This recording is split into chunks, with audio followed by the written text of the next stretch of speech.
Okay, welcome to another episode of The Journey to Creativity, a podcast about the journey to finding, unblocking, discovering our creativity that we all have deep within, but sometimes we think it's not there. And I have a very special guest with me today. She is a singer, she's a vocalist, songwriter, performing artist, and an aspiring producer. She's an official member of the Drum and Bass Girls, a collective of femme-identifying drum and bass artists, DJs, and producers from North America. Her latest projects that she has collaborated in involve the Neptune Project, Part 1 and Part 2 with Aversive, the Grey Matters album with Young Papi Bonito, and the band that was recently formed, Resonant Beat Collective, with renowned musicians and rappers of the Calgary scene. Also, she's an active participant of Cypher Club, an inclusive community of hip-hop freestylers where I've been participating as well, as I've been telling you guys. And here she is, Bvitae. Hello. Hello. Thank you so much for coming one more time. We tried to do this one time a couple of weeks ago and the equipment failed for us, but now we're back. We're back here one more time. How are you? I'm excellent. Thank you so much for having me on your podcast. Yes, I'm so happy that you're here. It's such an honor to have you here, actually. Thank you. Yeah, you're such an amazing artist, and I'm so proud to have seen your growth. Also, I've seen you in this just very few months, like 3 or 4 months, right? That we've It feels like it's been longer. I don't know. It's probably. I feel like it's been longer. It's been like 6 months, I think, since I actually met you, or probably first saw you. But yeah, we've really connected over the last 3, I think. Oh yeah, I guess I'm just like I'm feeling that less.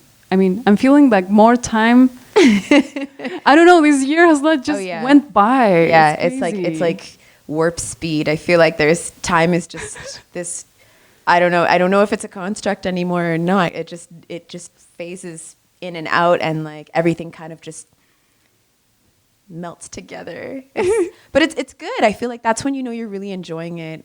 Yeah. Because you're not watching days pass by. Like you're literally meeting different people all the time, and you know, you're like, oh, we met here. No, there were so many events and like opportunities that we had that we explored and connected. So it's kind of hard to keep track of when we met. But I know like a lot of people I've met in the last year through Cypher Club, like it's just been, it's been like over the course of like the last 8-9 months that I've started to really explore a lot in general, life like this, where it's like, it's moving so fast paced. But yeah, I think we met in the last like 6 months. Yeah.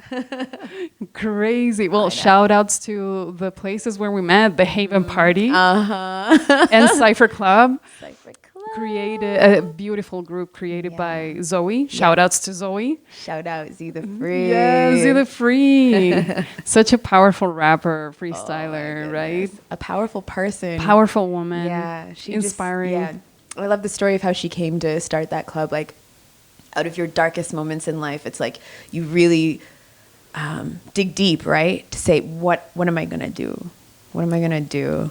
Yeah. And then you find people that are just like, maybe you don't have a vision and you just have like an idea and you don't know where that idea is going to take you. Or maybe you do have a vision for where that idea will take you, but you just start reaching out to people and being like, here's what's up. I'm doing this. And people start coming in. Like I was thinking about this last night. I think I was just like, wow, the fact that it's so like organized. It's every week. People show up every week.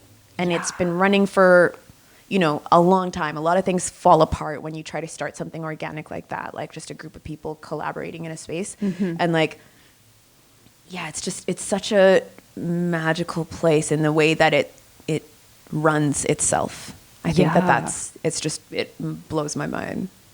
With Alicia, we were talking about this yesterday and how sort of like springing from this conversation on masculinity that we attended, organized by the Alberta Men's Association, who, Will, one of the members of Cypher Club, he invited us, right? And we went there. We kind of like, we're talking also about the power of like a group that is not ruled by a leader, but there is like this collective communal energy that is holding it down, actually. And it's not one person, or it's not, no one has like the power. The fact that Zoe has gone to do her master's somewhere else, right, has not diminished the strength and the cohesiveness and, you know, the power of Cypher Club. And that's so beautiful. And I think the great thing that remains about it, because I think the dynamic of the room definitely did change when she moved away. And I think that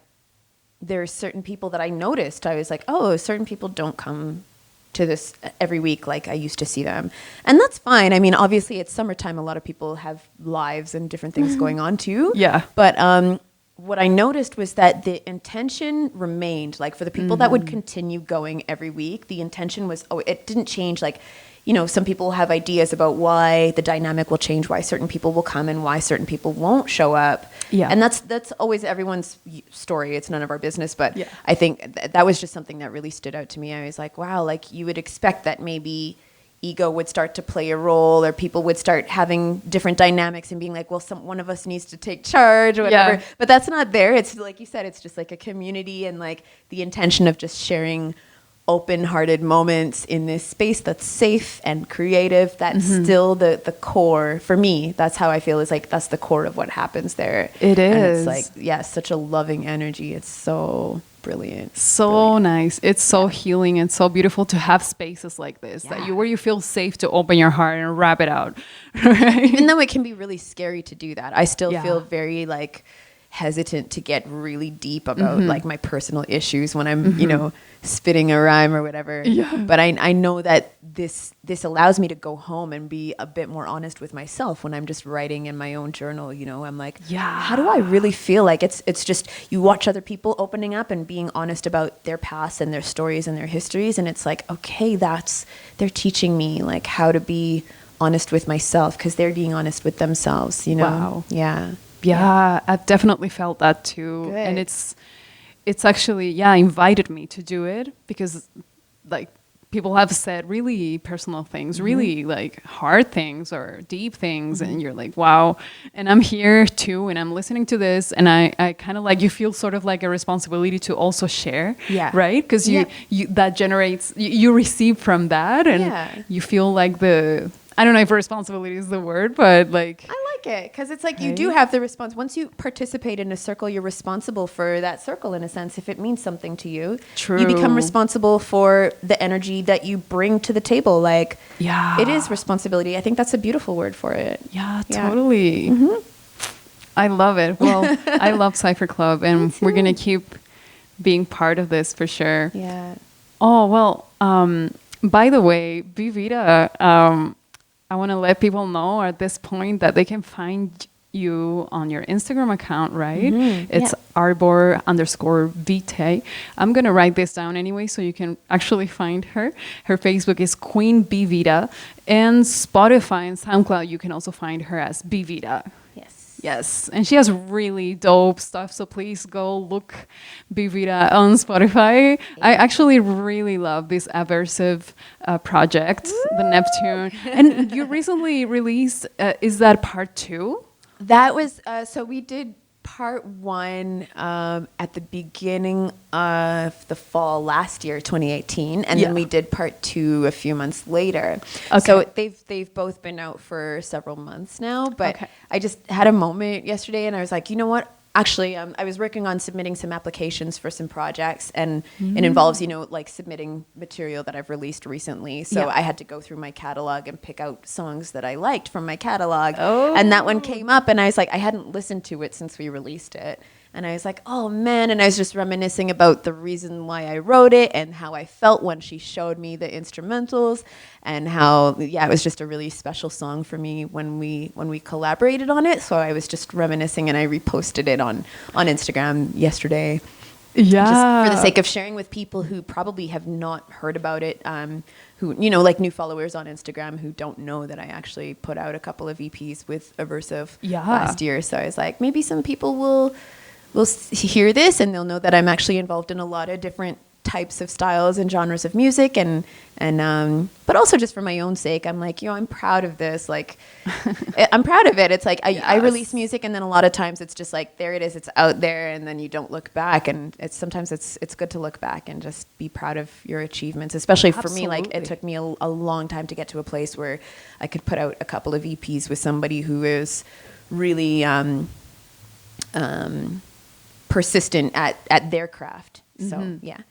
Aversive produces, right? Yes. She produces the beats. Yeah, she produced all the beats on the both EPs. Sweet. And composed and engineered them, recorded my vocals. Wow. And then she's I think an engineer too, technically, officially. I'm pretty sure she is, but I don't know. That's a whole different thing. I don't have all of her credentials, but I just know that when I heard stuff that she was putting out, I was like, she really knows her stuff. She knows her stuff, and I trust that if we did something together, it would be pretty sick. So she reached out to me, and I was like, I'll get in on this. And then we just worked together for. Man, it felt like we worked together for a while, and then it was putting out an EP is a big process. A hustle. Yeah, like it took a few years to get it out, but like the whole process of us putting them together was like a really fun process in general. It was just good.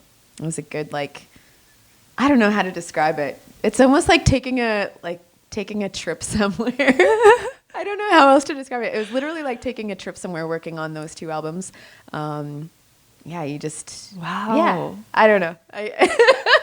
I mean, like you were saying, it took you a while to get there, right? Mm-hmm.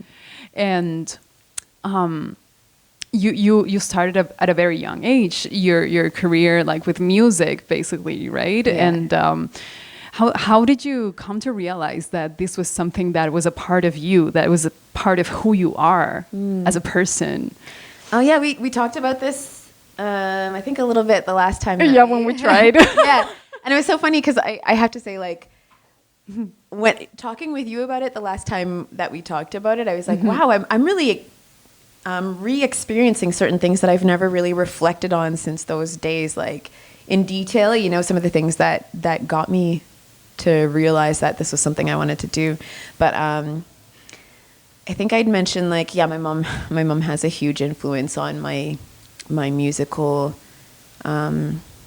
endeavors, because she supported it so much. Like when I was really young, she used to tell me like African folklore stories, and then she would sometimes make me and my siblings recite them back to her. So, and then, and it was like a skit. So you'd put on like a skit and you'd get into character and you'd tell these stories. And she just noticed that like I was really animated with telling stories. And she was like, oh, there's like this Ugandan community Christmas party coming up, and they want children and all members of the community to put on performances. So whether it's storytelling or dancing or playing an instrument, whatever. Mm-hmm. So I got up and told one of these folklore stories, and I guess people like raved over my animation, whatever you call it, your energy. Yeah, I guess my energy when I'm on stage and telling stories. So, and that was one of my like first experiences being on stage. And then I had a lot of like, I just remember a lot of people responding to that and being like, well, you're so energetic when you're on stage. And like, yeah, I don't know. So that at the time I was probably like 4. I was 4. So I have like a really like kind of faded memory of it. I don't know if faded is the right word, but like it's a very like far away memory. Mm-hmm. But it's stuck in the sense that like I remember the feedback that people were giving me and the response people being like, and my mom too encouraging me, being like people love when you get up on stage and tell stories. And that was like my affirmation. I was like, okay, I'm good at that. So I'm gonna explore the arts and like creativity and theater and dance and music and all of that stuff. So, and you felt good. Yeah. It felt good? I don't know. Like that experience of me being like 4, I don't remember it particularly feeling good. I do remember it being high energy. Mm-hmm. Like I just felt highly energized. But it wasn't like a good feeling, because I think at 4 you don't really, I don't know, for me I wasn't really like happy, sad. It wasn't one of those kinds of things. Like I didn't feel sad to be on stage. I noticed people were laughing. You know what I mean? People laughed and responded to like the funny moments of, I think it was a story of this monkey that was like a really naughty monkey and he like ran away. And so like acting out these parts and like the young kids in the audience were like really entertained by, you know, the idea of this children's story and a monkey that's like with kind of human attributes or whatever. So, yeah, I just remember that response, but I couldn't say that I'm like, oh, people are laughing because I'm so good at this. You know, I was just like, okay, they like the story, you know? And so it's almost like that storyteller thing. I'm like, I'm sharing a message and it's good for them. It's good for the audience. It's good for the people. I'm telling this story and it's a message for them to be like entertained by, you know? Yeah. Yeah. Okay. So, but as I got older, of course, your ego gets into it, right? Yeah. And then that's when you start thinking like, I'm a performer and I have to achieve A and B and C, D and whatever, and like have all of these like structures and ideas about what it means to be successful as a creator, or as an artist, or as a performer. And so I'm trying to really hone back in on that childhood element of just literally just letting creativity live through you, not because it feels good or bad, but because it's just, I don't know. Nature. Yeah, literally. Maybe that's it. I like that. I like that. Yeah, nature, totally. I remember you saying the last time when we had this conversation about the support of your family being sort of like, because I was thinking like, oh, you have a very supportive family. That's cool. Yeah. But you were telling me, yeah, but it's also like adds a lot of pressure on me because of what it means to be successful. And now that if I am good at this, then I have to be good and I have to be better and like succeed and win. And what does that mean? And a lot of pressure. Mm-hmm. And I mean, some of that's, again, it's like you can put that pressure on yourself or you can eliminate it if it doesn't feel good. Once you're an adult and you know that you have the choice to, but like I grew up kind of thinking, like for us, music was it was very much a part of our thing. Like once my mom knew that we were all kind of had our talents. Yeah. And so my brother is a very talented musician.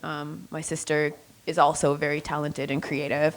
So the three of us, my siblings and I, were always like on stage. And if we weren't on stage, we were like with my mom, like rehearsing like for our next performance. Like we performed a lot. Wow. Yeah. So it almost became like one of those things. And I think I talked to Esteban about this on Hip Hop Certified.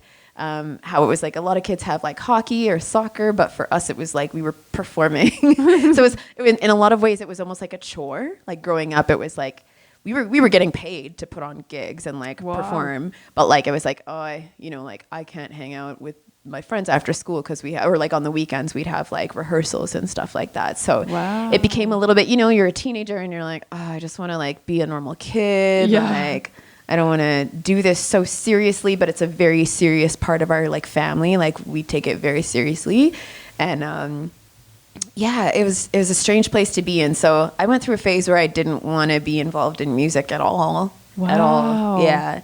But it was always like, another thing my mom told me when I was really, really young, or actually she reminded me of this as I was older, but she was like, I could tell like when you were like a very young infant that like music is in you, like you, like you were created to like enjoy this and this is what your passion is music. Like you've always been dancing since you were little.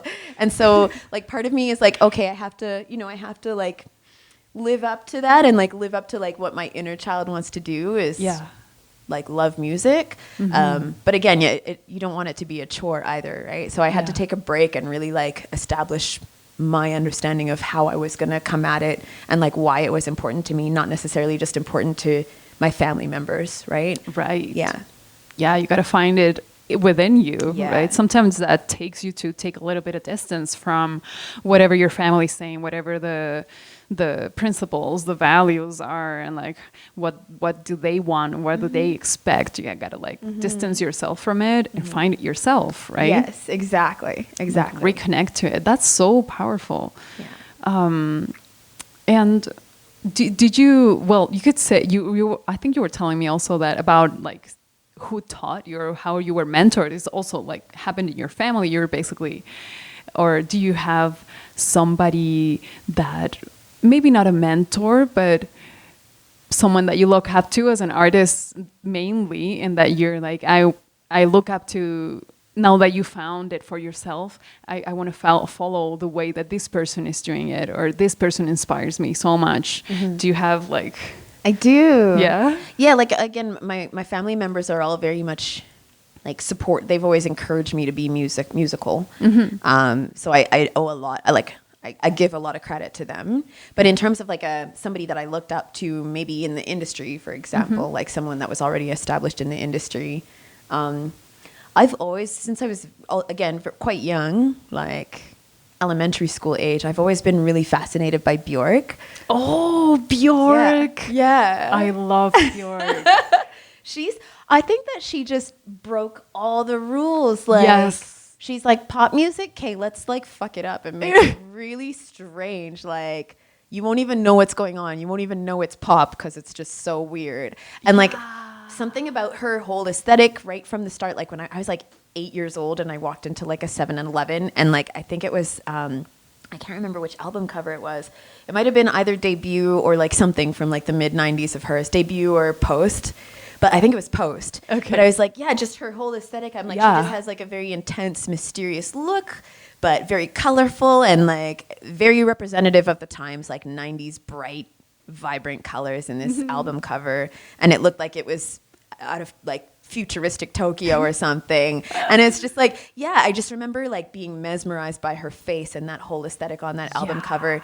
And then over the years, as I grew, like her name would just appear, and it was usually attached to pieces of music that really moved me in ways that I had never thought that music could move a person before, like really transporting you out of your current state into like a surreal world of euphoria and bliss. Like, whoa, she's crazy. Like, creatively, like she's just such a like boundary, like I don't want boundary pusher. Envelope Totally. Pusher. She pushes the envelope. Yeah, She does. Yeah. Totally. Yeah. And even now, like, I mean, it's almost 2020. It's been like Björk is in the 90s, right? Yeah. And it's still like something, there's nothing like her. Björk is Björk. She's Björk. And Yeah. even like I got hooked on her by the time I was like old enough to get a job. Like I remember the first thing that was on my list of things to do was like start purchasing her music, because I couldn't really before I had a job. Yeah. So, but that was a big thing for me. I became like a big time super fan of Björk. Like bought all the records, bought like collector's items and crazy shit. And now that I'm older, I actually haven't really bought or listened to in full like her last 2 or 3 records, like full length records.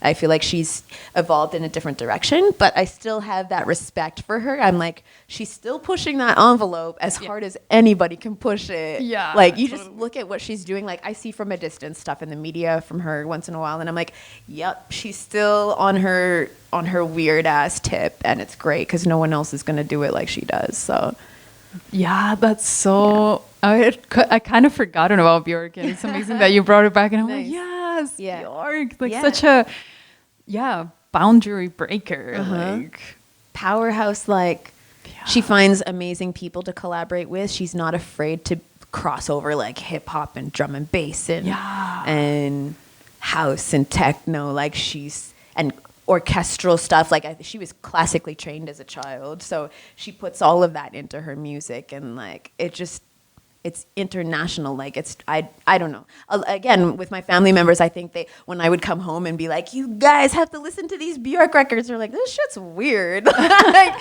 you have to listen to it. It's so amazing. But I think even my family members now definitely respect her as a musician and like her career. You know what I mean? She's spent like 20 years now. So yeah, actually. Yeah. Wow. So that's so cool. She's played a big role in my influences for sure. Definitely. Wow. Yeah. Do you think creativity is something that is inherent in human nature? Do you think everyone is not allowed, but like able to create anything that they want? Yeah, I think yes, because, and I mean, everyone has different opinions on how this works. I read something the other day that talked about creativity being inherent. Like before a child learns to speak, they start scribbling on pieces of paper. Yeah. I don't know if that's like, all children develop at different ages, so I don't know how true that was. Like the way that they put it could have been, it could be subject to debate. But I do think that like because we live in a creative universe, you know what I mean? Like if you look at different types of insects, like it's not just because we're human that we're more intelligent and we have the ability to create. Like insects are creating ecospheres for themselves to live in. And you know what I mean? Like you look at some of the dynamics and architecture of like, you know what I mean? So true. Like an anthill, for example. And it's like, this is so minute. It's happening on such a like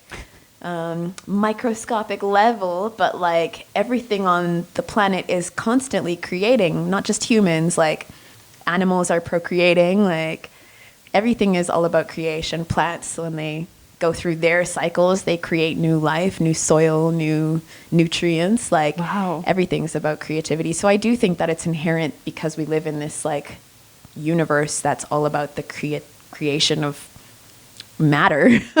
that we are perhaps inherently creative. That's really deep. And even if you think about, like when I think about it, I think about like the first elements of communication, like the word hieroglyphs on cave walls and drawings on cave walls, and it's like that's creativity right there, you know what I mean? Finding a way to like channel a message through yourself, through whatever you're experiencing in your brain, onto like a piece of material, like a piece of paper or a piece of rock, whatever. That's creativity. You might think of it as much more logical and scientific, but it's still a form of creativity, I think.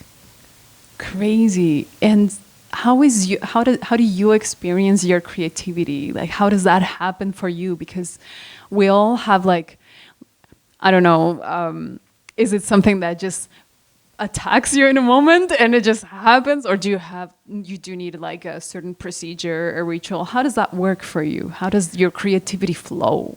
I was thinking about that earlier today too, because I took one of those personality tests recently. It was actually like mandatory for my day job. They like doing stuff like that, and it's fun. I'm glad that they do stuff like that, like making you take personality tests and then kind of like assessing yourself with your colleagues and stuff, team building kind of stuff. But yeah, I took a test recently, and I did the same test like a few weeks before and actually got the same, like similar results. So it was kind of interesting to look and see were they exactly the same results or not. But my thing is, part of my personality apparently is that I do operate in creative bursts of energy, even though I don't necessarily say that. I don't necessarily think that's the best way. And I'm like, I admitted that was true about me on these tests, but I'm like, I wish it weren't the case. I wish I could literally just be like 8 o'clock in the morning, get up and start creating, you know what I mean? And just be really structured and disciplined like that. But for me, the truth is it does kind of come in these energy bursts.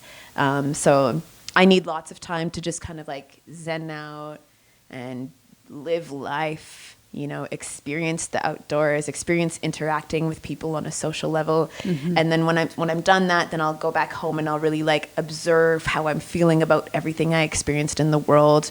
And then once I've had my zen, then there might be like a burst of creative energy, and then I'll start writing stuff. Or I'll hear a piece of music that like really, really like captures what I'm feeling, and then I'll just try to vocalize whatever I'm feeling. I love it. I don't know if that. I love it. It sounds so like, I don't know. I don't know. Hopefully it's as poetic as it sounds, but I feel like for me it's like I wish I was doing more sometimes. I'm like, I love those bursts of energy, but I want them to happen all day, every day. And it's not like that. Like sometimes it will take a few days to get there, you know, which can be really frustrating if you're someone who's like pursuing art like as something like, you know, it's your number one passion is art and making music. You don't want to be producing something every 1 or 2 days. You want to have like material coming out of that creative pot, I guess, all the time. Wow. Yeah. That's so interesting, because actually, I don't know if you've read The Artist's Way. I don't think so. That's basically the book that got me into doing this podcast. Nice. Oh, yeah, you mentioned that. Okay. Yeah. I still have to read it. And you know what? She talks about it exactly as you describe it. Really? Okay. Yeah, Interesting. like creativity is something that, and actually, well, not only her. Have you ever seen a TED talk? There's a TED talk of Elizabeth Gilbert. Okay. Where she talks about creativity, and she talks about it being like something that even in like Greek times, a genius was not a person that is a like super brilliant or something. It's a being that is outside of you. Wow. And like you have a genius, or a genius comes to you. It's like an idea that attacks you, and you either take action immediately to like put that down somehow, or it's gone and it goes away to someone that will materialize it. Ooh, wow. That is next level. Right? Next level. I had a conversation with this wonderful artist she's a cellist and a singer, a vocalist. And we had a conversation on Wednesday just a couple of days ago, and it was kind of around that, like, she had once mentioned in again, going back to children, how they can just be so spontaneous and manifest creativity without even trying. You know what I mean? It's just a moment of you. Honestly, that child could have, for what we know, left their own physical body in that moment. You know, honestly, and we think that they're just like being mindful, like not being mindful. Maybe, you know what I mean? They turn around and knock over a can of paint, and it spills over into this perfect create this perfect masterpiece. You know, stuff like that. And I was like, yeah, that's really interesting about these bursts of energy, like bursts of creative energy. I remember one of the first things I decided to try out on my own when I was like, I'm going to start writing songs like as my own kind of like whatever, my own release. And I eventually maybe put some music out. And so I started messing around on my computer and trying to make demos on my computer. And one of my first moments was like, it was very, very late at night. I was like early in the morning, probably like 3 or 4 in the morning. And it was a very, very ugly emotional place that I was in. Very ugly, very sad. A lot of people that I cared about were passing away. And it was just a really strange, dark. It was also around this time of year, autumn, fall, which I think is a very beautiful time. But again, it's about decay and death. And so it was a very dark and nostalgic kind of time, but beautiful, you know, at the same time. I remember having the images, the music that I was listening to when I was writing these lyrics it just conveyed that image of like change and decay so like beautifully. Wow. And it was such a dark time, but like, again, I felt like I was actually not in a good place at all, but I did feel like as the lyrics were just kind of coming, I was writing them down as I was recording, because like it was just coming, you know. It wasn't like something I had sat down and planned. It was just coming out. And to me, when I listened back to it, I was like, whoa, like who was that? Like, it sounds silly, but no, not at all. It was actually like a really, and then I know that was when I kept on. I was like, I want to keep on creating moments like that where it's not about me anymore. It's not about what I have to say, even though these are my words. Like I was really feeling the pain, you know. But somebody, I don't know if it was somebody or some spirit from like the past, was really just like choosing the words for me, because I was in too dark of a place to figure it out on my own. Like I honestly was just sitting there sobbing for hours and hours about life and didn't know who to talk to, how to express what I was dealing with. And then as soon as I was like, I'm done being responsible for these emotions, like that was when it was like the message just kind of came out in its perfect form. And I literally looked back and I was like, I don't know if I was in the room for that. I think I just hit play and somebody else took over. Wow. But it was fun. Like that was a fun moment for me. And I was like, yo, this is what I want to spend my life doing, is like having moments like that. Huge. Yeah. And how did you feel after? I mean, afterwards, like you were sobbing, you were sad, you were like feeling all these feels, and you were like, you gave up, you surrendered, and then this happens, comes out of you, right? And then how did you feel after, once you listened to it or you read it and you were like, did you feel like a certain relief? Was it healing in a way? I think it was healing in retrospect, it was very much healing, I think, because like, I remember being so like pleased with it. You know what I mean? I was like, wow, I'm really pleased with this. I sat there and listened to it over and over again, just because to me, it was like, I was like, if I heard somebody that had made something so beautiful that I wanted to listen to over and over again, it might be this, you know?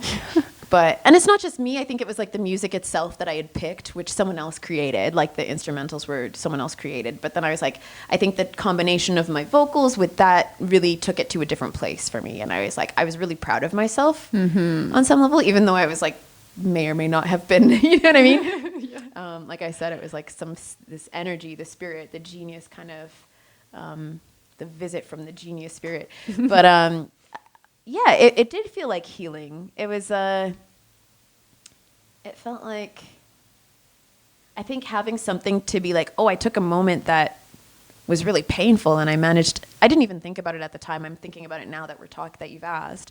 But I'm like, yeah, the fact that I managed to make something out of darkness that like I can still look back on and be like, hey, you know, that moment is still significant. It still holds the symbol of everything that I went through during that time in my life.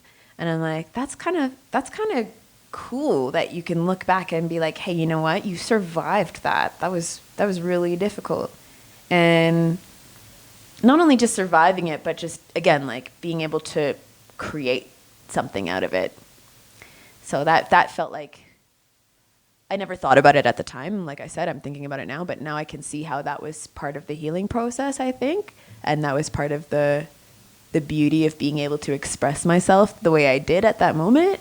Yeah. Thank you for the epiphany that I'm having right now. It's good. It's just like the leaves of the trees, right? They look so beautiful and they're about to die. Yeah. It's a letting go moment, right? Yeah. We're about to enter winter, but there's this sparkly, energetic yellow that we were like the electric yellow. Yes. Electric static, right? There's something about it. Yeah, there's something about it. I remember I think that for me it was like there's a hypnosis that comes with that energy too, which I think has a really big part to play in a lot of the music that I listen to, and I think a lot of the music that I attempt to create too. And people have told me that too. They're like, sometimes I'll get responses from people saying like, oh, your voice is very hypnotic. Like with certain like the certain styles of music that I'll mess with. Like obviously when I'm rapping, I don't think they would describe it that as such per se. Maybe they might, but certain songs like softer melodies, more like elegant melodies, it's like people are like, yeah, it's very hypnotic. And I'm like, music is very much can be like a chant in some ways. Totally. Yeah. And it has the power to kind of like change your mood and like change your perspective on certain things in life. So now we're getting deep. We're getting so deep and I love it. I'm loving it. Me too. Wow. Yeah, I think that, well, I think I've talked about this in previous episodes too, like how just like taking yourself and creating something when you're in a painful moment, it actually feels, it has a very powerful effect. And even on people that will listen or see or read that creation right afterwards. Right? Because it's like they can connect to that when you can relate to an experience, and it heals you because you can relate. Yes. Because you're like, this person gets me. Yes. I'm not alone. Yeah. Right? It's so powerful. It really is. Music is very powerful in that sense. I don't know, was it you that were we having that conversation about like breakups and like when you go through a break? I think we had the conversation at the New Moon Gathering, so there might have been other women there that were involved in the conversation. Okay. But yeah, I think at the last New Moon Gathering, we were talking about breakups and like listening to breakup songs. Yeah. And I'm like, no, that's a bad idea. Because it's like all that energy just kind of like festering, like the sadness of a breakup, just festering. Yeah. And if you listen to music that's all about breakups, then it's like you're just attracting more of that breakup energy into your life.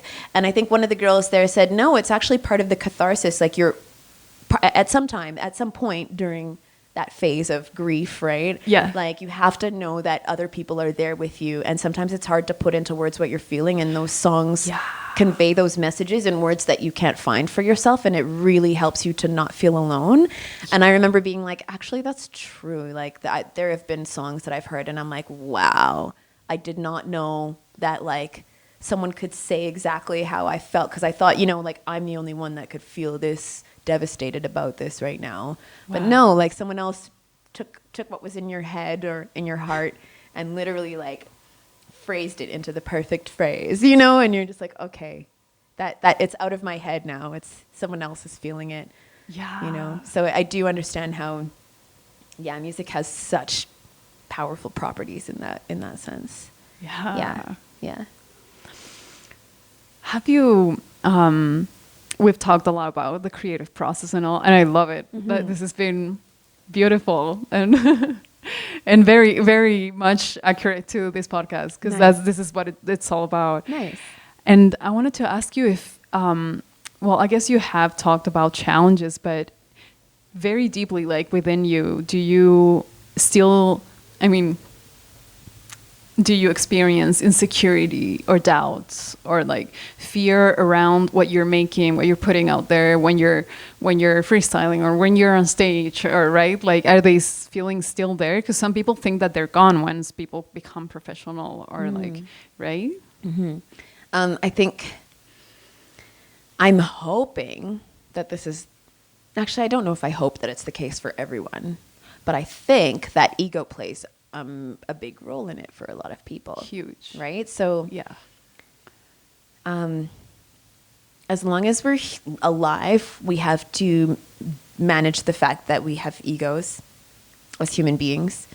We all have them, I'm pretty sure. I mean, I can't speak for the next human being, but just based on, you know what I mean, what we know about philosophy and the human mind, like we all have an ego.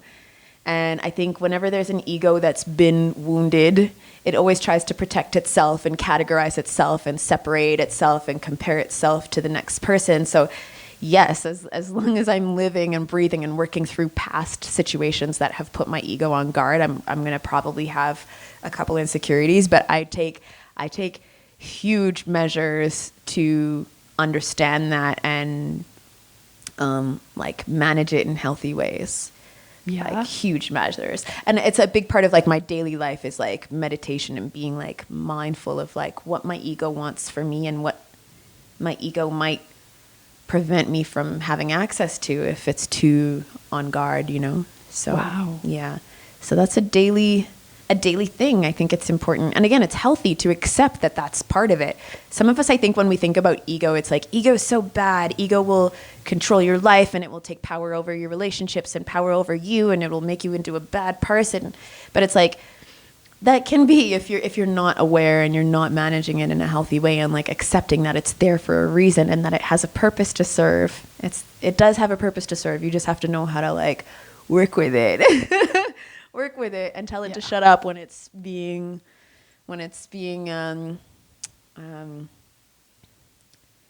unrealistic. I don't know. I can't think of another word right now. Or detrimental. Detrimental. Yeah. Going against you, Yes. basically. Yeah, exactly. Yeah. Huge. So you manage them with your daily practices, your meditation. Yeah, I've done like therapy, like extensive therapy before. That was a big thing, you know what I mean? And like learning like why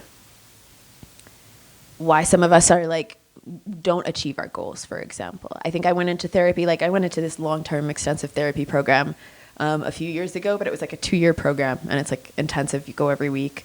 But I remember going in because I didn't feel like just satisfied. I didn't feel like I was achieving my goals like at the right pace. And it's like, how do you achieve satisfaction with where you're at? And it's a very like holistic thing. Like they really encourage you to kind of like identify what are the deep barriers that you set in your life that make you feel like you talk down to yourself. I'm such a shameful failure. Like I can't do anything. I can't achieve anything.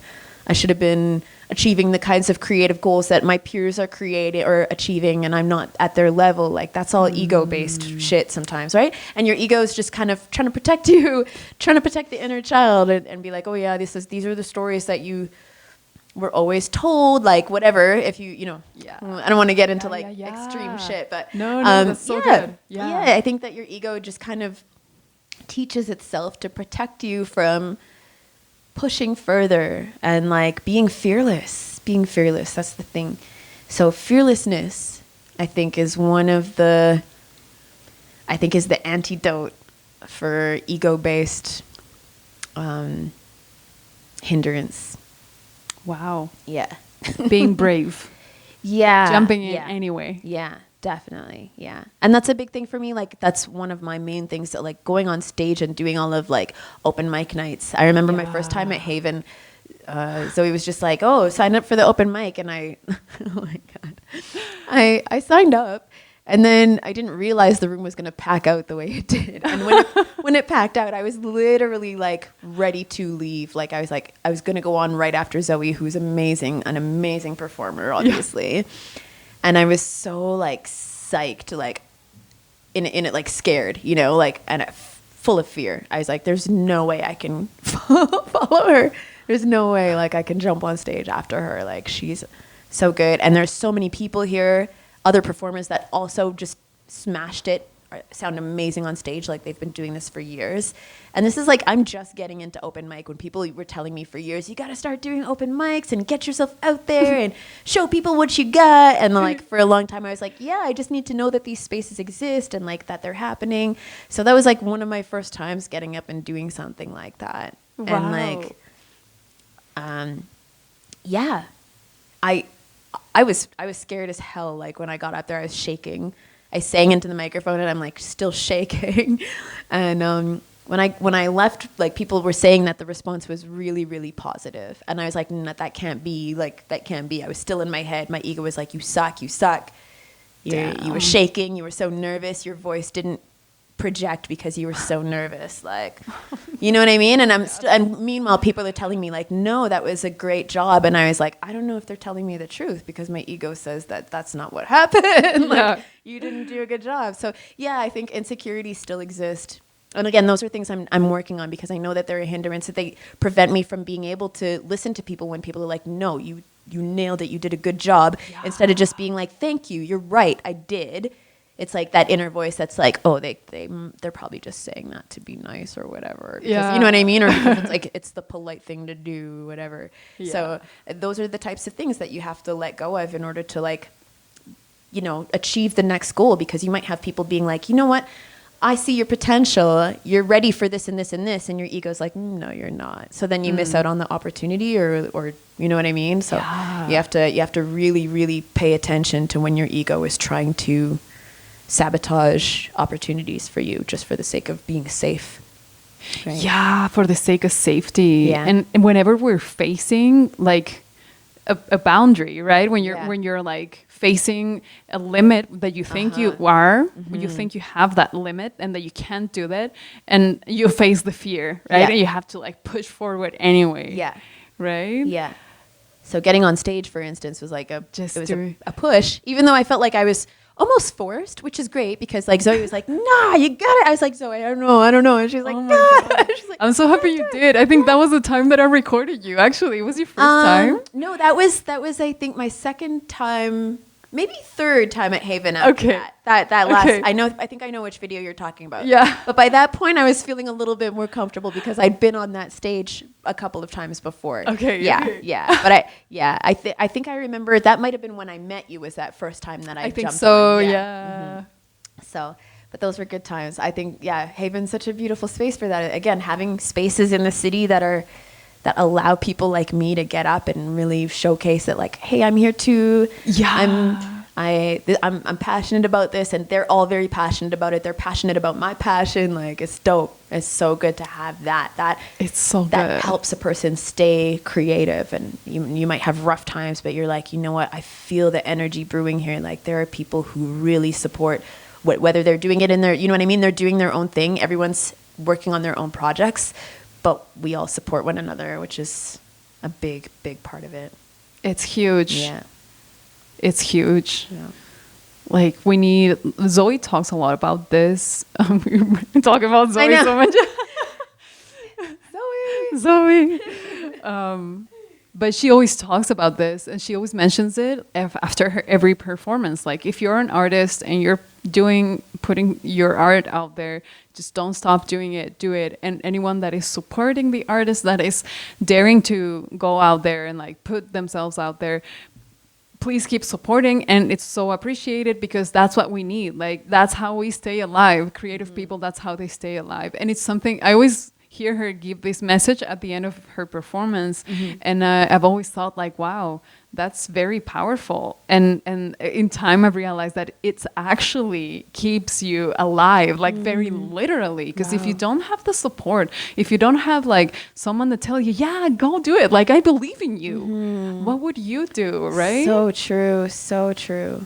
That is so true. So true. And it's so funny you're saying we keep talking about Zoe, but she has played a very, very big role. I think the fact that I don't think I would know you if it wasn't for her. I would say there's probably like 100 people in the last 8 months that I probably wouldn't know if it wasn't for her. So yeah. And it sounds so funny because we're like Zoe this and Zoe that, but I do really like, I think of her as like a miracle worker. Yeah. It's crazy. She really is a sunshine in so many people, so many of us lives. She really encouraged me as well. I'm so immensely grateful because she's encouraged me with everything. Like, I mean, I'm rapping at the Cypher Club, and I never thought I would. And she's just been like, yeah, you killed it. And I'm like, I don't think so, but you think so, actually.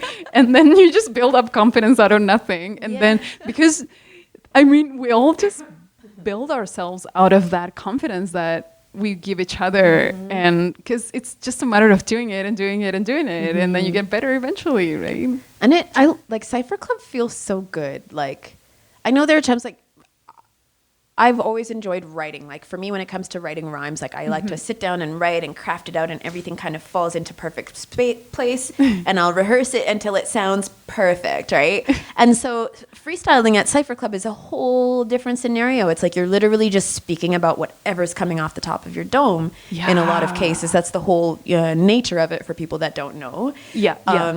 So it's different. And for me, that's very nerve-wracking. It's so nerve-wracking because people expect me to be a certain level of good based on whatever written rhymes they've heard me recite before. And then when I'm freestyling, I'm like, I am feeling so vulnerable. I had a really fucking rough day, and I don't know how to just like turn it into a conversation that'll make you laugh and, you know what I mean, entertain you. And the thing about Cypher is it's not necessarily about the entertainment. You can talk about some real stuff you went through that day. You can cry. You can talk about how, you felt some pain, and people will encourage you. And if you do decide to make it into a funny story, people will laugh with you, and you're just there together. And I think that creating that energy of just like, you're allowed to say whatever you want, and we'll still cheer you on. You know what I mean? We'll still cheer you on. Even if you fuck up and like you forget a word, or you skip a word, or you mispronounce or make up a word on the spot, like people are just like, they cheer you on. And that's not to diminish the fact that like, a good piece of art requires lots of crafting and skill. You know what I mean? I feel like some people might have that thing where it's like, for me, when I stepped into Cypher Club the first time, and I'd hear certain people making it into a big joke, their rhymes were just a bunch of jokes, and it was just poop humor and stuff like that. And I'm just like, okay, really? Like, I don't fuck with that. But then at the same time, like, it took me a while to learn to appreciate and respect that that's where, you know what I mean? This is what's comfortable for you. If you're going through some shit, you have to laugh about something like that's funny, like poop humor. And I respect that because I don't know what the fuck you're going through. I'm sorry if I'm swearing a lot. Oh, no, it's okay. But I don't know what the next person's going through. And Cypher taught me that. It's like, you know what? Just whether you mess with maybe you're not feeling like you're in a humorous mood, but this is this person's way of dealing with whatever they're dealing with in their life. So I think there's so much beauty in that, being able to respect where everyone comes from. Cypher, I think, teaches people a lot about life in general. So much. Yeah. And about being vulnerable and open and receptive. And tolerant. Just, I don't know. The word tolerance, I know, makes me a little uncomfortable because I don't tolerate you. But just like openness, I guess, and understanding of all these different perspectives and ways of coping. Ways of coping. Because we do live in a very disconnected world right now, I think. Especially with like technology and social media. I will be completely honest with you. I felt like I didn't really have any really strong like social circles before Cypher Club. And in many ways, I'm still very much like a lone wolf. I think I've always just kind of built into my personality now is that I kind of just like roll solo. Like you just in general, but I love people. Like I love being around people, but technology makes that more difficult. I think if you're already kind of like an introverted kind of soul and you spend a lot of time alone, then social media makes it a little bit more difficult to reach out to some existing friends and be like, hey guys, let's do some stuff. But the fact that this is like, you know, Cypher will continue whether you show up on Wednesday or not. Like there's still going to be a group of people there. And if you want to participate, you get up and you go, you know? Yeah. So I felt like that's really increased my feeling of having like a healthy social circle, because it's like, it's consistent, you know, it's consistent. And it's like, I see these faces, they're familiar. The vast majority of people are people who I respect, people who respect me. So it's like, it feels very like satisfying to have that. And it was a big gap in my life, honestly, for a long time, just because I've always been, you know, in my bedroom writing poetry and journal entries. So I saw you touch your heart your chest when you talked about having this space of group of people. That I saw you do this, and I thought that was beautiful. Wow. I wanted to say it. Nice. I did. It's like totally you were subconscious. I didn't even notice myself doing that. That's Yes. so interesting. Yeah, because it feels like it's so crazy, because we not necessarily have like a one-on-one conversation with everyone. Like I haven't had the opportunity to talk with each and every single member of Cypher Club yet. Yeah. But I don't know. I talk to you. Sometimes we don't even get a chance to talk. Yeah. I talked to Rebecca a lot this Wednesday. Nice. Nomadic. She's amazing. She's amazing. Oh my God. Nomadic's amazing too. I want them here too. Yes, do it. Yes. Yeah. So yeah. Yeah, and that, like you were saying, like you don't always get to sit down and talk to everyone one-on-one there, but I think it's just that familiar faces thing. Like for me, Yeah. I used to spend a lot of time in like clubs. Like as an MC, I would spend a lot of time like in clubs, and even before, like just going to the club by myself to hear the music that I liked. But a lot of times I just go alone because I didn't really feel like I had a crew to roll with. And one thing that's beautiful about what Zoe does with the Cypher Club is she'll find an event, you know, hear about events that are going on in the city and be like, Cypher Club, let's all roll through. So then, you know what I mean? So it's not like you're like, oh, I don't have a team of people I can roll up to this show with or like go to this event with. It's like, yes, you do. You're part of this Cypher Club crew. So like, you're totally welcome to just join in and be like part of the gang. Whereas like before it was like, I would literally go to clubs by myself and like, just be like, okay, this is awkward. Like, I'm going to go now, you know? And yeah, I think that's just, again, like, I don't know anybody else that thinks about inclusion the way that she does. It's huge. Yeah. Yeah. That's it, is inclusion. Inclusion. Yeah. You said tolerate, and I agree with you, tolerate's kind of like a funny word, but I think inclusion is like, I feel very much like included. Yeah. Actually, I mean, yeah, my ego tells me again sometimes that it's like, oh, you're always an outsider, always. But you can tell that this is something where it's like, you hear somebody who's trying to break down that gate for you. You know what I mean? The door's open. You are just as much a part of this collective, this circle as any other member. You're just as talented. You're just as loved, you know? Yeah. Yeah. So beautiful. So deep. But yeah, it is. It's very beautiful. I think I'm very grateful for Cypher. I feel like as a creator, it's opened up a lot of doors for me, even in my own mind. Like, you know, what they say about your own mind being like a prison. Totally. Yeah. I don't know. I think it is. That's not like a real quote or something, but maybe it is something like that. But yeah, I mean, we do imprison ourselves. We in do. Our minds, right? Yeah. Yeah. And for me, it's just kind of like unlocked a lot of things a lot. Even like the intensive therapy that I told you I went through, I was like, Cypher's like, honestly, has been way more cathartic in so many ways. Like, isn't that weird? Yeah, it's crazy. Like how we just need connection. Yeah. Right? Yeah. All right. I think we we just have had time? we conversation's just got too good. I know, we just got surprised by someone here. We need to wrap up. Any last words that you want to say, like shortly, and advice for people that are like feeling scared, afraid, blocked, alone, wanting to be creative, wanting to express something, and that they're not doing it because they're afraid or they feel some sort of block? Be kinder to yourself. if you're not, I mean, yeah, be kind to yourself. Just be kind to yourself. I think that's the main thing that I'm really learning, is to be kind to myself as often as possible. Because again, that ego will tell you that you don't deserve something, or that people around you are lying when they're being kind to you or being generous or whatever. And you have to be kind to yourself and say, no, I do deserve kindness from other people. I do deserve for other people to recognize the hard work that I put into my creative goals. And just be kind to yourself. If you fail, it's for good reason. It's probably for good reason. Yeah, failure is part of the process. Beautiful. Bvitae, thank you so much for being here. Again, follow her on Instagram, Bvitae, her Facebook, Queen Bvitae, and Spotify and Soundcloud is Bvitae. I'm going to be sharing, when this episode goes out, I'm going to be sharing your music and stuff all week on the Journey to Creativity Instagram. So people get to see who you are, what your music is, what your art is. So thank you so much for listening. We really have to wrap up now, and we'll see you on the other side. Cheers. Thanks again.